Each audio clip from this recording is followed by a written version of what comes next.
नमस्कार दोस्तों, स्वागत है आपका उत्तराखंड जीके स्टडी के यूट्यूब चैनल पर।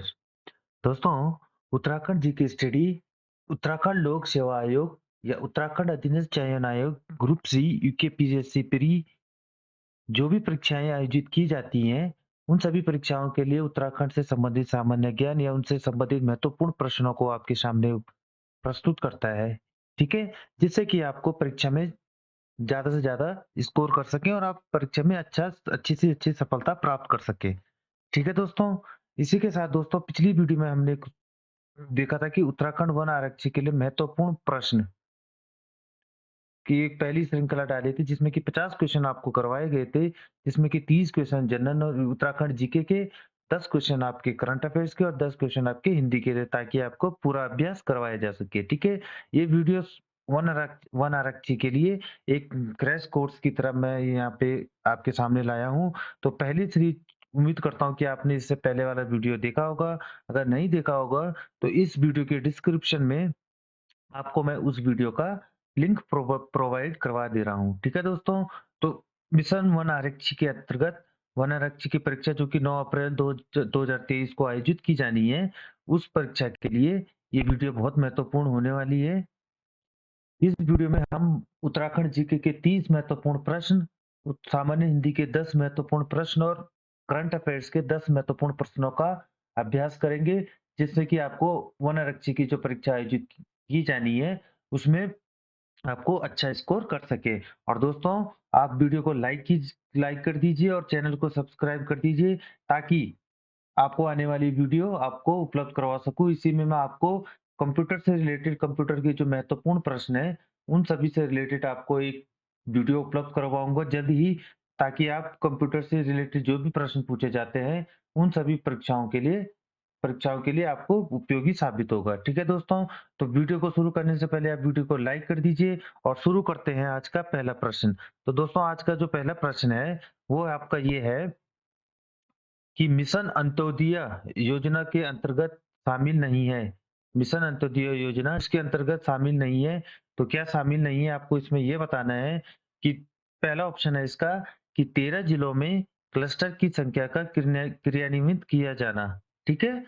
दूसरा ऑप्शन है खुले में शौच मुक्त गांव ग्राम पंचायत का एक मानक है और तीसरा है वर्ष 2021-22 तक सभी ग्राम पंचायतों का आजीविका संवर्धन एवं सामाजिक विकास करके गरीबी मुक्त घोषित किया जाना है। तो ठीक है दोस्तों, तो जो मिशन अंत्योदय योजना के अंतर्गत शामिल किया गया है वो ये आपका ये तीनों ऑप्शन जो ए, बी, सी है, ये तीनों इसमें शामिल हैं। जो कि इसमें शामिल नहीं हुआ है कि जनजातीय ग्राम पंचायतों को केंद्रीय संसाधन सहायता प्रदान करना, ठीक है? जो इसमें शामिल नहीं है वो क्या है कि जनजातीय ग्राम पंचायतों को केंद्रीय संसाधन सहायता प्रदान न करना। तो पहले का जो आपका ऑप्शन हो जाएगा वो आपका ऑप्शन डी आपका सही हो जाएगा। तो मिशन अंत्योदय के अंतर्गत क्या-क्या सम्मिलित है आपके? ये है 13 जिलों में क्लस्टर की संख्या क्रियान्वित किया जाना, खुले में शौच मुक्त गाँव ग्राम पंचायत का एक मानक है और वर्ष 2021 तक सभी ग्राम पंचायतों का आजीविका संवर्धन एवं सामाजिक विकास करके गरीबी मुक्त घोषित किया जाना।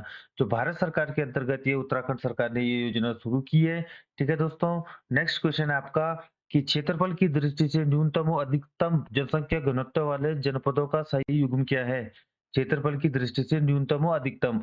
तो जो न्यूनतम आपका है उत्तरकाशी एवं हरिद्वार, आपके ऑप्शन पहला ऑप्शन है। दूसरा ऑप्शन आपका उत्तरकाशी एवं उधम सिंह नगर, तीसरा है बागेश्वर एवं देहरादून और चौथा आपको ऑप्शन आपका रुद्रप्रयाग। तो जो इसका सही आंसर हो जाएगा, वो जनसंख्या घनत्व आपका जो है उत्तरकाशी में सबसे कम और हरिद्वार में सबसे ज़्यादा है। ठीक है? उत्तरकाशी में सबसे कम और हरिद्वार में सबसे ज़्यादा है। ये मैंने आपको जो उत्तराखंड जनगणना की वीडियो उपलब्ध करवाई थी, उस वीडियो में मैंने आपको जनसंख्या घनत्व के बारे में बताया था। तो क्षेत्रफल की दृष्टि से न्यूनतम और अधिकतम जनसंख्या घनत्व, तो न्यूनतम आपका उत्तरकाशी में है, तो उत्तरकाशी में कितना है आपका 41 और हरिद्वार में कितना है आपका 801। ठीक है? नेक्स्ट क्वेश्चन आपका कि उत्तराखंड राज्य के किस जनपद की सीमा राज्य के 7 जनपदों के साथ है? उत्तराखंड राज्य की किस जनपद की सीमा राज्य के 7 जनपदों के साथ है? तो आपका पहला ऑप्शन है चमोली, दूसरा है अल्मोड़ा, तीसरा है पौड़ी गढ़वाल और चौथा है कि डुपरोक में से कोई नहीं। जो तो इसका सही ऑप्शन जो आपका हो जाएगा वो हो जाएगा ऑप्शन सी। पौड़ी गढ़वाल। जो पौड़ी गढ़वाल का जो जिला है, उसकी सीमाएँ 7 जनपदों को स्पर्श करती हैं। कितने जनपदों को? 7 जनपदों के आपको स्पर्श करती हैं। ठीक है दोस्तों? तो कौन-कौन से हैं वो जनपद आपके? तो पहला जिला कौन-सा है जो पौड़ी जिले की सीमा से स्पर्श करता है? वो है आपका नैनीताल, अल्मोड़ा, चमोली, रुद्रप्रयाग, टिहरी, देहरादून। ठीक है दोस्तों? वो हरिद्वार। तो ये 7 जिले हैं जो कि पौड़ी की सीमा को स्पर्श करते हैं। ठीक है दोस्तों? नेक्स्ट क्वेश्चन आपका कि केदारनाथ मंदिर के उत्तर में स्थित पर्वत श्रेणी है। केदारनाथ मंदिर के उत्तर में स्थित पर्वत श्रेणी है, तो कौन सी है आपकी? वो है आपकी चौखंबा। कौन सी है आपकी? चौखंबा। ठीक है दोस्तों? नेक्स्ट क्वेश्चन है पंचाचूली कहाँ पे आपका? पंचाचूली आपका पिथौरागढ़ में है। नीलकंठ आपके बद्रीनाथ मंदिर के उत्तर में स्थित है। ठीक है? अगर आपसे प्रश्न पूछा जाता कि बद्रीनाथ मंदिर के उत्तर में कौन सी पर्वत श्रृंखला स्थित है, तो आप बताते उसमें नीलकंठ। ठीक है? और अगर आपको प्रश्न पूछा जाए कि पंचाचूली कहाँ पे है, तो पंचाचूली आपका पिथौरागढ़ में। तो आपसे प्रश्न क्या पूछा गया है कि केदारनाथ मंदिर के उत्तर में स्थित पर्वत श्रेणी है, तो कौन सी है आपकी? चौखंबा। ठीक है दोस्तों? नेक्स्ट क्वेश्चन आपका कि उत्तराखंड में सर्वोच्च चोटी कौन सी है? उत्तराखंड में सर्वोच्च चोटी कौन सी है? तो कामेट, नंदा देवी पूर्वी, नंदा देवी पश्चिमी या त्रिशूल। तो आपकी जो उत्तराखंड की सबसे ऊंची चोटी है वो आपकी नंदा देवी पश्चिमी है। कौन सी है? नंदा देवी पश्चिमी। कितनी है इसकी ऊंचाई? 7,817 मीटर। कितनी है? 7,817 मीटर। जो कामेट है वो उत्तराखंड की दूसरे नंबर की पर्वत चोटी है। कितनी है? दूसरे नंबर की पर्वत चोटी। और इसकी ऊंचाई कितनी है? 7,756। कितनी है? 7,756। ठीक है दोस्तों? दोस्तों अगर वीडियो पसंद आ रही है तो वीडियो को लाइक कर दीजिए और शेयर कर दीजिए अपने दोस्तों के साथ और चैनल को सब्सक्राइब कर दीजिए। ठीक है दोस्तों? नेक्स्ट है कि उत्तराखंड के किस जनपद का भौगोलिक क्षेत्रफल सर्वाधिक है? तो किस जनपद का? आपका चमोली का। किसका है? चमोली का। चमोली का जो क्षेत्रफल है वो आपका है 8,030 वर्ग किलोमीटर। कितना है? 8,030 वर्ग किलोमीटर। ठीक है दोस्तों? उत्तरकाशी का जो क्षेत्रफल है वो दूसरे नंबर पर है, वो है आपका 8,016 वर्ग किलोमीटर। कितना है? 8,016 वर्ग किलोमीटर। पिथौरागढ़ का आपका 7,090 वर्ग किलोमीटर। ठीक है? और देहरादून का जो आपका है, देहरादून का आपका 3,088 वर्ग किलोमीटर। कितना है? 3,088 वर्ग किलोमीटर। ठीक है दोस्तों? तो प्रश्न क्या पूछा गया था कि उत्तराखंड के किस जनपद का भौगोलिक क्षेत्रफल सर्वाधिक है? तो वो है आपका चमोली का। नेक्स्ट क्वेश्चन है कि उत्तराखंड से या उत्तराखंड के क्षेत्र की पर्वत श्रेणियों को जैक्सस श्रेणी कहा जाता है।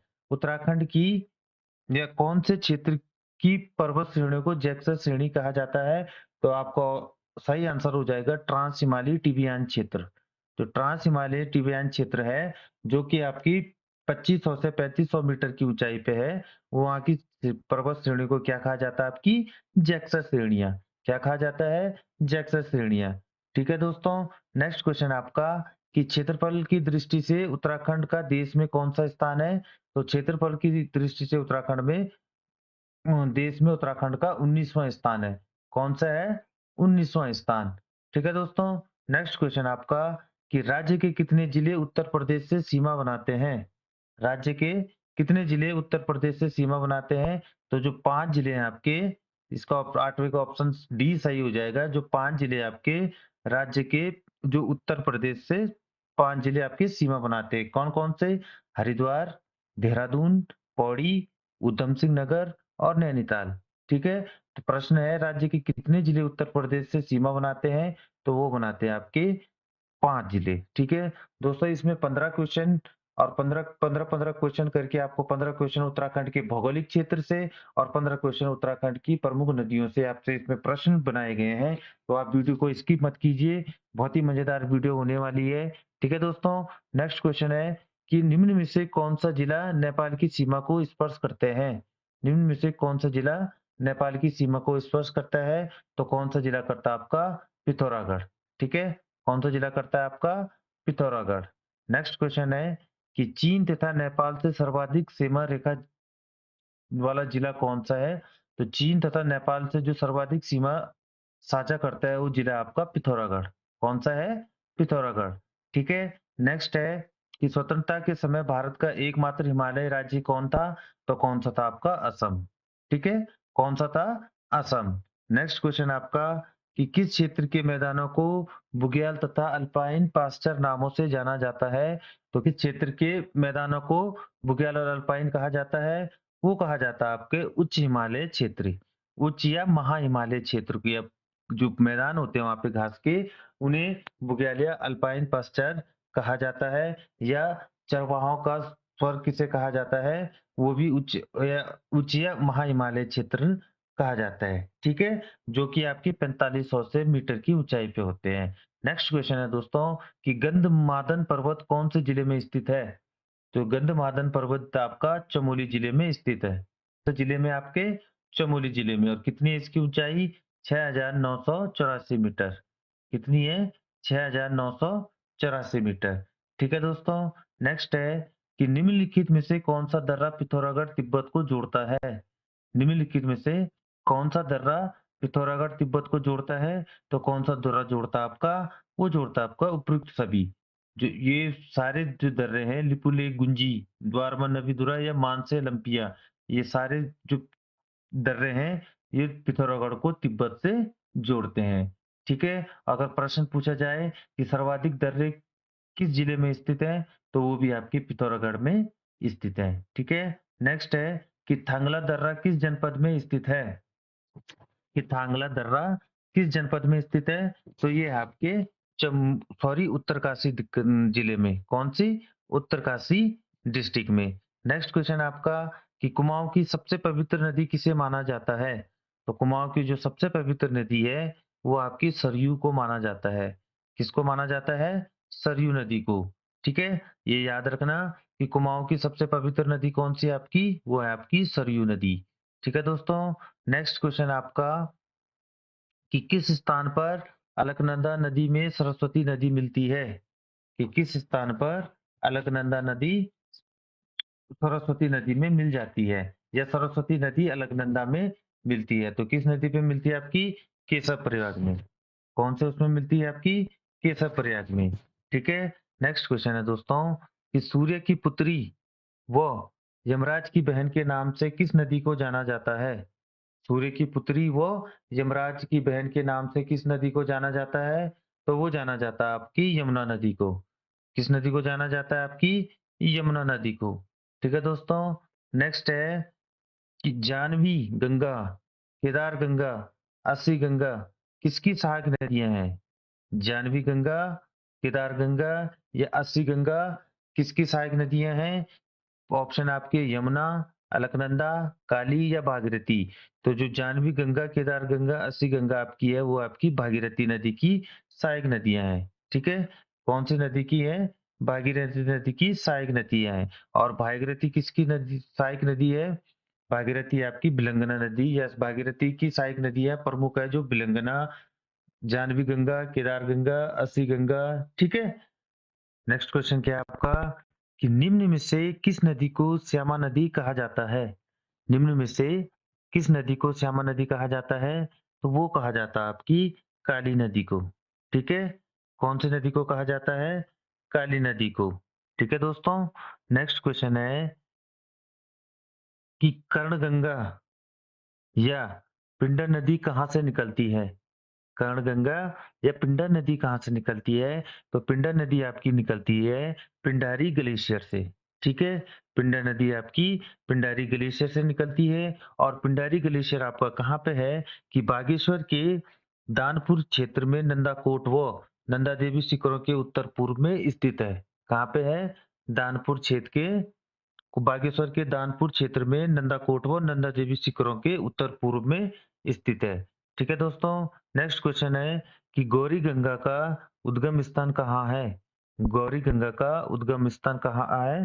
तो गौरी गंगा का जो उद्गम स्थान है आपका, वो है आपका मिलम ग्लेशियर। कहाँ पे है? मिलम ग्लेशियर। ठीक है दोस्तों। नेक्स्ट है कि जो चौराबड़ी ग्लेशियर है, यहाँ पे गांधी जी की अस्थियां भी विसर्जित की गई थी। कब की गई थी? 1949 में। ये एडिशनल इन्फॉर्मेशन मैं आपको दे रहा हूँ, आप ये ध्यान रखिए, ठीक है। नामिक ग्लेशियर से आपकी पूर्वी रामगंगा निकलती है। कौन सी नदी निकलती है नामिक ग्लेशियर से? पूर्वी रामगंगा, ठीक है दोस्तों। नेक्स्ट क्वेश्चन है कि बद्रीनाथपुरी किस संगम पर स्थित है? बद्रीनाथपुरी किस संगम पर स्थित है? तो बद्रीनाथपुरी आपके ऋषिगंगा व अलग नदी के संगम पे स्थित है। ऋषिगंगा वो अलकनंदा नदी के संगम पे स्थित है, ठीक है। इसमें से जो नंदाकिनी वो अलकनंदा मिलती है, वो मिलती है आपकी नंदप्रयाग का संगम। जो नंदप्रयाग में जो संगम है, वो नंदाकिनी वो अलकनंदा का है, ठीक है दोस्तों। नेक्स्ट क्वेश्चन है कि हवाल बाग किस नदी के किनारे स्थित है? कि हवाला बाग किस नदी के किनारे स्थित है? तो वो आपके है कोसी नदी के, ठीक है। कोसी नदी के किनारे आपके हवाला बाग स्थित है। नेक्स्ट क्वेश्चन है कि बागेश्वर किन नदियों के संगम पर स्थित है? बागेश्वर किन नदियों के संगम पर स्थित है? तो बागेश्वर आपके सरयू व गोमती नदी के संगम पे स्थित है, ठीक है।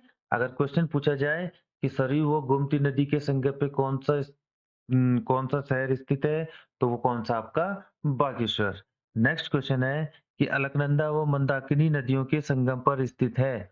अलकनंदा व मंदाकिनी नदियों के संगम पे स्थित है, तो वो है आपके रुद्रप्रयाग, ठीक है। अलकनंदा और मंदाकिनी नदी के संगम पे क्या स्थित है? रुद्रप्रयाग, ठीक है दोस्तों। नेक्स्ट क्वेश्चन है आपका कि निम्न में से कौन सी नदी मंदाकिनी से ऊखीमठ में मिलती है? ऊखीमठ जो आपको रुद्रप्रयाग डिस्ट्रिक्ट में है, तो निम्न में से कौन सी नदी जो मंदाकिनी से ऊखीमठ में मिलती है? तो वो है आपकी मधुगंगा, ठीक है। आपका बी ऑप्शन सही हो जाएगा। कौन सी नदी है आपकी? मधुगंगा। नेक्स्ट है कि उत्तराखंड की अंतिम नदी कौन सी है? उत्तराखंड की अंतिम नदी किसे माना गया है? तो वो माना गया है आपकी लदिया नदी को, ठीक है। किसे माना गया है? लदिया नदी। और लदिया नदी कहाँ है? लदिया नदी आपकी पिथौरागढ़ में है। अल्मोड़ा वो नैनीताल में मिलन बिंदु गजार से निकलती है, ठीक है। कहाँ पे है लदिया नदी? लदिया नदी आपकी पिथौरागढ़, अल्मोड़ा वो नैनीताल के मिलन बिंदु गजार से निकली हुई है, ठीक है। ये नदी ये ये नदी काली नदी में दाईं ओर से चूका चंपावत के पास मिलती है। कहाँ पे मिलती है? चूका चंपावत के पास। नेक्स्ट क्वेश्चन आपका कि पुष्पावती नदी किसकी सहायक नदी है? तो पुष्पावती नदी आपकी अलकनंदा की सहायक नदी है। किसकी है? अलकनंदा की सहायक नदी है, ठीक है दोस्तों। नेक्स्ट क्वेश्चन है कि आटागाड़ किसकी प्रमुख सहायक नदी है? आटागाड़ किसकी प्रमुख सहायक नदी है? तो वो है आपकी नंदाकिनी नदी की, ठीक है। आटाघाट किसकी सहायक नदी है आपकी? नंदाकिनी नदी की, ठीक है दोस्तों। उम्मीद है दोस्तों कि आपको वीडियो पसंद आ रही है। पसंद आ रही है तो दोस्तों वीडियो को लाइक कर दीजिए, शेयर कर दीजिए और सब्सक्राइब कर दीजिए चैनल को, ठीक है। ताकि आने वाली वीडियो आपको प्राप्त हो सके, जो कि मैं आपको उत्तराखंड जी के वो अन्य जिस भी टॉपिक पे वीडियो बनाऊँ आपको तुरंत प्राप्त हो सके, इसलिए आप वीडियो को सब्सक्राइब कर दीजिए, चैनल को सब्सक्राइब कर दीजिए और बेल आइकन को दबा दीजिए। ठीक है दोस्तों, नेक्स्ट क्वेश्चन है। अब यहाँ से हिंदी का सेक्शन आपका शुरू हो जाता है। बहुत ही महत्वपूर्ण सेशन होने वाला है, बहुत ही महत्वपूर्ण वीडियो होने वाली है।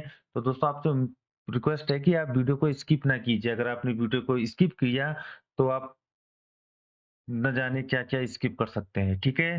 नेक्स्ट क्वेश्चन है कि हिंदी भाषा की जननी है। कि हिंदी भाषा की जननी है, हिंदी को कहाँ से उत्पन्न हुई है? तो हिंदी आपकी संस्कृत से उत्पन्न हुई है। कहाँ से हुई है? संस्कृत से उत्पन्न हुई है। ठीक है दोस्तों, नेक्स्ट क्वेश्चन है, हिंदी का आरंभ कब हुआ था? अगर कभी पूछा जाए कि हिंदी हिंदी का आरंभ लगभग कब हुआ था? तो हिंदी का आरंभ हुआ था लगभग 1100 ईस्वी में हो गया था। कब हुआ था? 1100 ईस्वी में, ठीक है? भारत के स्वतंत्र होने के बाद 14 सितंबर 1949 को हिंदी को भारत की राजभाषा घोषित कर दिया गया था। ठीक है? भारत के स्वतंत्र होने के बाद कब राजभाषा घोषित किया गया था? 14 सितंबर 1949 को। हिंदी के सेक्शन में अगर प्रश्न पूछा जाए तो ये प्रश्न भी पूछा जा सकता है कि हिंदी को भारत की राजभाषा कब घोषित किया गया था? तो कब किया गया था? 14 सितंबर 1949 को। ठीक है दोस्तों, भारत के संविधान के भाग में अनुच्छेद 343 से 351 राजभाषा से संबंधित है। नेक्स्ट है कि निम्न में से सर्वनाम कौन सा है? निम्न में से सर्वनाम कौन-सा है? तो पहले आप समझ लीजिए कि सर्वनाम होता क्या है। ठीक है दोस्तों? सर्वनाम क्या होता है कि उस विकारी शब्द को सर्वनाम कहते हैं, जो पूर्वापर संबंध में से किसी भी संज्ञा के स्थान पे आता है, अर्थात वाक्यों में संज्ञा की पुनरावृत्ति से बचने के लिए संज्ञा के स्थान पर जिन शब्दों का प्रयोग किया जाता है, वे सर्वनाम कहलाते हैं। ठीक है? संज्ञा के स्थान पुनरावृत्ति से बचने के लिए संज्ञा के स्थान पर जिन शब्दों का इस्तेमाल किया जाता है, उन्हें सर्वनाम कहते हैं। जैसे मैं, तुम, वो या वे। ठीक है? इसके 11 भेद होते हैं सर्वनाम के। तो कौन-कौन से होते हैं? मैं, तू, आप, वह, यह, कोई, जो, सो, कुछ, क्या। तो आपको प्रश्न क्या पूछा गया है कि निम्न में से सर्वनाम कौन-सा है? तो आपको मैंने अभी 11 भेद जो बताए थे, उसमें से आपका तो आपका आ रहा है, तो आपका पहला ऑप्शन है ही, बी है बात, सी है तक, डी है सो। तो आपका 25वें का जो सर्वनाम हो जाएगा, वो हो जाएगा डी, सो। ठीक है? 32वें का डी ऑप्शन। नेक्स्ट क्वेश्चन आपका कि इस अखबार का पहला पन्ना कहाँ है? इस अखबार का पहला पन्ना कहाँ है? उक्त वाक्यांश में प्रयुक्त विशेषण किस श्रेणी में आता है? प्रश्न था आपका कि इस अखबार का पहला पन्ना, ठीक है? तो जो ये विशेषण यहाँ पे यूज़ हुआ है, तो वो किस श्रेणी में आता है? वो आता है आपकी संख्यावाचक विशेषण, ठीक है? पहले आप समझिए कि विशेषण क्या होता है, ठीक है? विशेषण क्या होता है? दोस्तों ये प्रश्न पूछे जाएँगे और ज़रूर कहीं न कहीं से ये प्रश्न पूछा जाएगा, ठीक है? तो आप इसको ध्यान से देखिए कि विशेषण किसे कहते हैं? कि संज्ञा या सर्वनाम की विशेषता बताने वाले शब्दों को विशेषण कहते हैं। संज्ञा या सर्वनाम की विशेषता बताने वाले शब्दों को विशेषण कहते हैं। जिस संज्ञा अथवा सर्वनाम शब्द की कोई विशेषता बताई जाती है, उसे विशेष्य कहते हैं। ठीक है?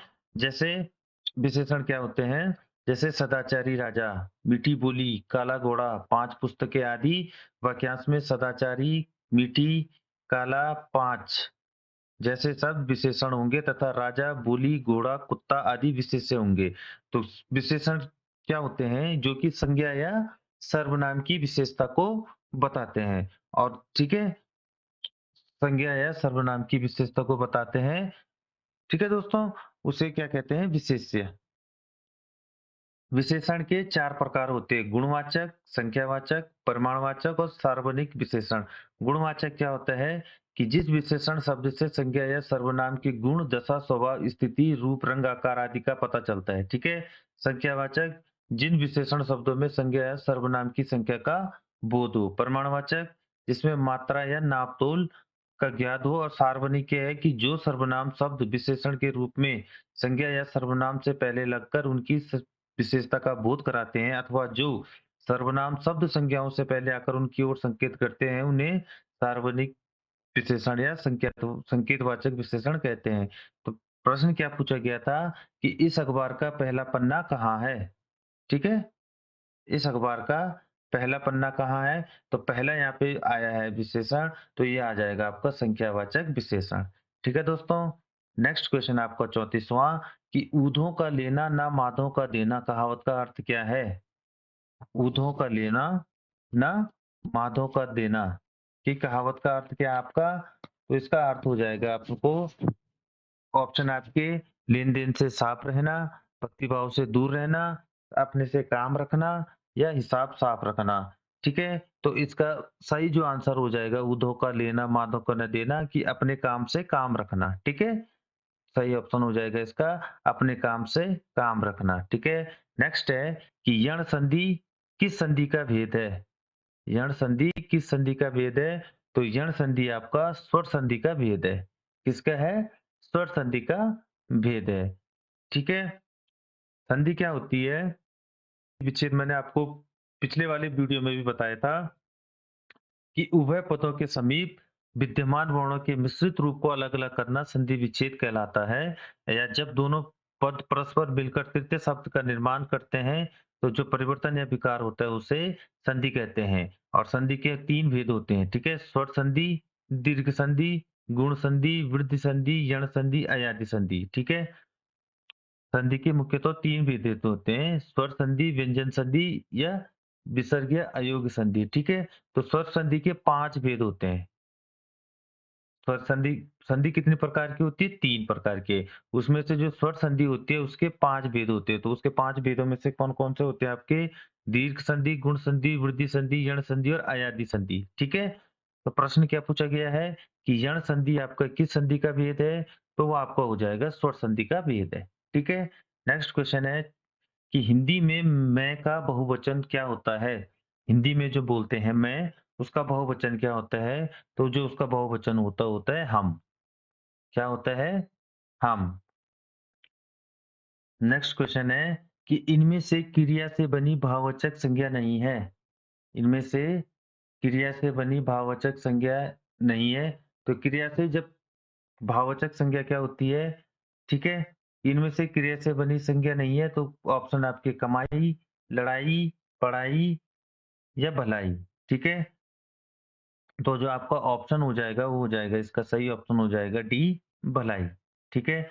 भाववाचक संज्ञा क्या होती है कि क्रिया से बनी भाववाचक संज्ञा नहीं है। क्रिया यानी क्रिया से यानी कि हम जो को कार्य करते हैं उससे जो संज्ञा बनती है या भाव बनता है उसे भाववाचक संज्ञा कहते हैं। जैसे कि कमाई, कमाई हम मेहनत मेहनत करके कमाई करते हैं उसे कहते हैं कमाई, ठीक है? लड़ाई, हम लड़ाई करते हैं, पढ़ाई हम मेहनत करके पढ़ते हैं और भलाई आपको सद्भावना होती है, ठीक है? नेक्स्ट है कि निम्न में से कौन-सा योजक चिन्ह है? तो इसका योजक चिन्ह आपका पहला ऑप्शन इसका सही हो जाएगा। तो योजक चिन्ह आपके विराम चिन्हों में आता है, तो विराम चिन्ह क्या होते हैं आपके? विराम का शब्द अर्थ होता है रुकना, ठहरना या विश्राम करना, ठीक है? तो जो विभिन्न विराम चिन्ह होते हैं, वो आपके इस लिस्ट में दिखाए गए हैं और जो इसका जो पीडीएफ है, मैं आपको टेलीग्राम चैनल या उत्तराखंड जीके डॉट कॉम की वेबसाइट पे आपको उपलब्ध करवा दूँगा, ठीक है दोस्तों? तो पूर्ण विराम है आपका, अर्ध विराम है, ठीक है? प्रश्नवाचक चिन्ह है, विस्मयबोधक है, जो भी आपका इसमें विराम चिन्ह होते हैं, वो आपको इसमें इस पीडीएफ में आपको पूरा मिल जाएगा, ठीक है? नेक्स्ट क्वेश्चन है आपका कि निम्न में से तत्सम शब्द नहीं है। निम्न में से तत्सम शब्द नहीं है। तत्सम शब्द क्या होते हैं? तत्सम शब्द वो तो होते हैं संस्कृत के वो शब्द जिनको ज्यों की त्यों हिंदी में लिखा जाता है। ठीक है? तत्सम शब्द क्या होते हैं? संस्कृत के वो शब्द जिन्हें हिंदी में ज्यों का त्यों लिखा जाता है। ठीक है? तो ज्यों का त्यों कैसे लिखा जाता है? कि निम्न में से तत्सम शब्द नहीं है तो खीर, असुर, देवी, देवता। ठीक है? तो खीर का तद्भव जो रूप होता है वो क्षीर होता है। असुर का जो होता है वो राक्षस होता है, देवी का जो होता है देविका होता है और देव का देय होता है। तो इसका सही ऑप्शन हो जाएगा आपका खीर। इसमें खीर है आपका तत्सम नहीं है। ठीक है? खीर शब्द आपका तत्सम नहीं है। खीर का जो तद्भव तद्भव रूप होता है वो होता है आपका क्षीर। ठीक है? नेक्स्ट क्वेश्चन है दोस्तों वीडियो पसंद आ रही है तो वीडियो को लाइक कर दीजिए, ठीक है? इतनी मेहनत करके आपके लिए वीडियो लाता हूँ ताकि आप परीक्षा में अच्छा-सा स्कोर कर सके, तो एक लाइक तो बनता है और चैनल को सब्सक्राइब ज़रूर कर लीजिएगा, ठीक है? नेक्स्ट क्वेश्चन है कि निम्न में से यामा किसकी रचना है? यामा जो पुस्तक है, वो आपकी किसकी रचना है? तो यामा आपकी है महादेवी वर्मा, ठीक है? और महादेवी वर्मा आपकी कौन-सी है? ये आपकी छायावादी कवियत्री है। कौन-सी है? छायावादी कवियत्री है। ठीक है दोस्तों? नेक्स्ट क्वेश्चन है नेक्स्ट क्वेश्चन आपका कि मैथिली शरण गुप्त है जो आपकी मैथिली शरण गुप्त की प्रमुख जो रचनाएँ हैं वो आपकी भारतवर्ती, यशोधरा, साकेत, रंग में भंग। रंग में भंग वाला आपको कई बार प्रश्न पूछा गया है कि रंग में भंग किसकी रचना है, तो किसकी आपकी मैथिली शरण गुप्ता, जय भारत भी आपका इम्पोर्टेंट है, किसान, मेघनाथ आदि, ठीक है? हरिवंश राय बच्चन जो आपकी प्रमुख रचनाएँ वो आपकी मधुशाला, मधुबाला, मधुकलश, दो चट्टानें, ठीक है? आत्मकथाएँ हैं इनकी, क्या भूलूँ क्या याद करूँ, नीड़ का निर्माण फिर, बसेरे से दूर, 10 द्वार से सोपान आदि, ठीक है? सूर्यकांत त्रिपाठी निराला की परिमल, गीतिका, अनामिका, तुलसीदास, कुकुरमुत्ता, ठीक है? बेला आराधना। इसका जो पीडीएफ है आपको मैं फिर से बता दूँ कि इसका पीडीएफ आपको टेलीग्राम चैनल या उत्तराखंडजीके.com की वेबसाइट पे उपलब्ध करवा दूँगा। अगर आपको उपलब्ध नहीं हो पाती है, तो आप मेरे को कमेंट में करके बता सकते हैं। ठीक है दोस्तों? नेक्स्ट क्वेश्चन है आपका नेक्स्ट क्वेश्चन है कि ल्यूमिनस करंट अफेयर्स का सेक्शन अब शुरू हो गया है। तो ल्यूमिनस पावर टेक्नोलॉजी ने किस राज्य में देश की पहली हरित ऊर्जा आधारित सौर पैनल निर्माण फैक्ट्री बनाने की अपनी योजना की घोषणा की है? ल्यूमिनस जो पावर टेक्नोलॉजी की कंपनी है, ने किस राज्य में देश की पहली हरित ऊर्जा आधारित सौर पैनल निर्माण फैक्ट्री बनाने की घोषणा की है? तो वो की है आपकी उत्तराखंड राज्य में। ठीक है दोस्तों, वेरी वेरी इंपॉर्टेंट क्वेश्चन है, ध्यान रखना इस चीज को, पूछा जा सकता है प्रश्न में। ठीक है, और कहाँ पे लगाएगी? वो लगाएगी आपकी रुद्रपुर में। ठीक है, और ये 40 वाट से 600 वाट तक बिजली उत्पादन करेगी। ठीक है, नेक्स्ट क्वेश्चन है कि म्यांमार और दक्षिणी चीन से वियतनाम तक अपनी पूर्व ज्ञात श्रेणियों में लुप्त होने वाली एक स्वेल्टर तितली को भारत में पहली बार किस राज्य में देखा गया है? ठीक है, जो स्वेल्टर तितली है, जो कि लुप्त हो गई थी, ठीक है, पहली बार किस राज्य में देखा गया है? वो देखा गया आपकी अरुणाचल प्रदेश में। ठीक है, कौन से राज्य में देखा गई है? अरुणाचल प्रदेश में। ठीक है, नेक्स्ट क्वेश्चन है कि किस देश ने घोषणा की है कि वो जून 2022 में अनिवार्य रूप से मृत्युदंड को समाप्त करने पर सहमत हो गया है? किस देश ने घोषणा की है कि वो जून 2022 में अनिवार्य रूप से मृत्युदंड को समाप्त करने पर सहमत हो गया है? तो किस देश ने की है आपकी? वो की है आपकी मलेशिया ने। ठीक है, मलेशिया ने मृत्युदंड जो दिया जाता है, उसको समाप्त करने की घोषणा कर दी है। ठीक है, नेक्स्ट है कि हाल ही में जो बजट जारी किया गया है, कि बजट में श्री अन्ना शब्द का इस्तेमाल किया गया है, और ये शब्द क्या दर्शाता है? ये शब्द आपका दर्शाता है, आपका ऑप्शन हो जाएगा ए। कौन सा दर्शाता है? बाजरा। ठीक है, कौन सा दर्शाता है?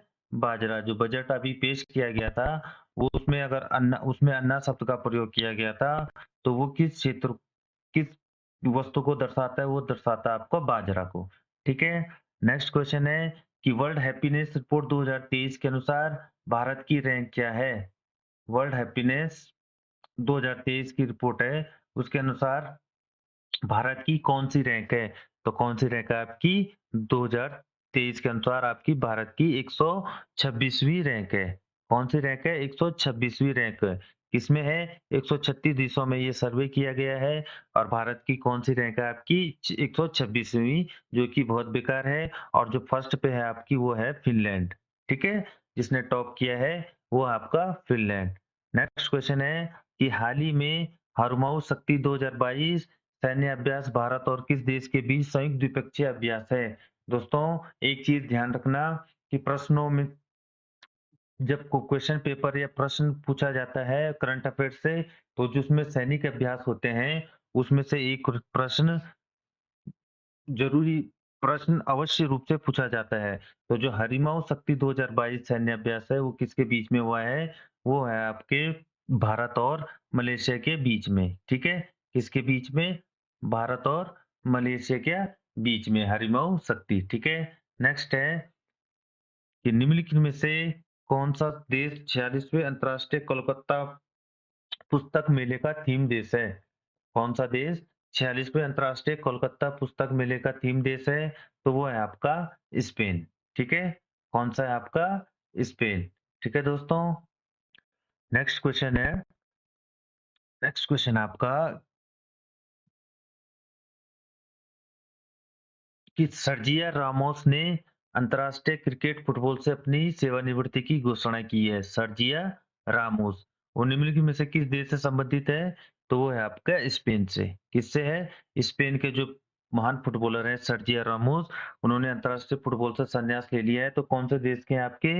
स्पेन के। ठीक है, नेक्स्ट है कि फरवरी 2023 में निम्नलिखित में से किसने अंतरिक्ष में फंसे अंतरिक्ष यात्रियों को वापस लाने के लिए एक खाली सोयूज अंतरिक्ष यान को सफलतापूर्वक लॉन्च किया है? 2023 में किसने फरवरी में, ठीक है, अंतरिक्ष में फंसे अंतरिक्ष यात्रियों को वापस लाने के लिए एक खाली सोयूज अंतरिक्ष यान को सफलतापूर्वक लॉन्च किया है? तो किसने किया? आपके रोस्कोस्मोस, ठीक है? कौन-सा? रोस्कोस्मोस, जो कि एक रूसी अंतरिक्ष एजेंसी है। उसने अंतरिक्ष में फँसे अंतरिक्ष यात्रियों को वापस लाने के लिए खाली सोयूज़ अंतरिक्ष यान, ठीक है? पूछा जा सकता है सोयूज़ क्या है? तो सोयूज़ क्या है आपका अंतरिक्ष यान। किसने लॉन्च किया है? रोस्कोस्मोस, ठीक है? रूस का है, कहाँ का है? रशिया का, ठीक है? नेक्स्ट है कि उत्तर भारत का पहला परमाणु ऊर्जा संयंत्र किस राज्य में स्थापित किया जाएगा? उत्तर भारत का पहला परमाणु ऊर्जा संयंत्र किस राज्य में स्थापित किया जाएगा? तो दोस्तों आपके किया जाएगा हरियाणा में, ठीक है? कौन से राज्य में? हरियाणा में। ठीक है दोस्तों, और इसी के साथ दोस्तों आज की जो 50 प्रश्न थे वो समाप्त होते हैं। दोस्तों अगर आपको वीडियो पसंद आई, वीडियो को लाइक कर दीजिए, शेयर कर दीजिए और सब चैनल को सब्सक्राइब कर दीजिए। ठीक है दोस्तों, उत्तराखंड जीके स्टडी जो कि हमेशा आपके साथ है, आपकी तैयारियों के साथ है और आपके साथ हमेशा रहेगा। उत्तराखंड सामान्य ज्ञान, करंट अफेयर्स, सामान्य हिंदी के प्रश्न आपको करवाए जा रहे हैं उत्तराखंड वन आरक्षी के लिए, ठीक है? महत्वपूर्ण प्रश्न अब एक और वीडियो मैं इसमें लाऊँगा। 9 अप्रैल से पहले जितनी भी कोशिश करूँगा 2 1, 2, 3 जो भी वीडियो आप होंगी, आपको उपलब्ध करवाऊँगा। तो आप वीडियो को चैनल को सब्सक्राइब कर दीजिए, ठीक है दोस्तों? साथ ही आप विज़िट कीजिए उत्तराखंड जीके.com की वेबसाइट पे जहाँ आपको आपको प्रतिदिन के महत्वपूर्ण करंट अफेयर्स और उत्तराखंड सामान्य ज्ञान से प्रश्नोत्तरी आपको उपलब्ध करवाई जा रही है। तो ठीक है दोस्तों, तो चैनल को सब्सक्राइब कीजिए। इसी के साथ ये वीडियो यहीं पे समाप्त होती है। ठीक है, तैयारी कीजिए अपनी परीक्षाओं की। बहुत-बहुत शुभकामनाएँ आपको परीक्षाओं की। तो आप परीक्षाओं की तैयारी कीजिए। इसी के साथ ये वीडियो यहीं पे समाप्त होती है। जय हिंद, जय उत्तराखंड, जय बद्री विशाल।